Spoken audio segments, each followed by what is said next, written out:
All right, we are going to free write together. You need a pen, you need a pad, and I will provide you with timekeeping and white noise. And go.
You did it.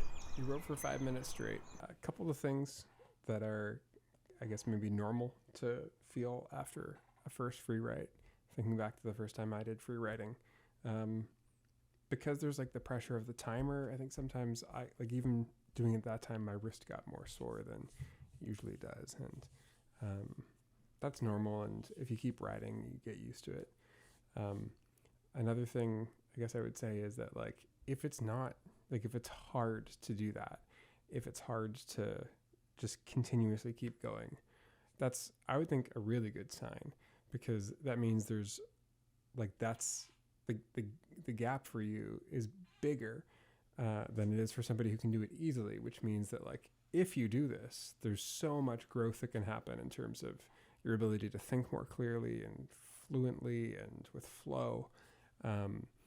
And of course that has reverberatory effects on your writing and speaking, and I think just generally how you are in the world. So yeah, congratulations. How was it for you? Let me know in the comments. I'd be curious. It has been a long time since I've done a free write for the first time, so I'd be curious how, if it was a first time or first time in a long time kind of practice for you. I'd be curious how it went.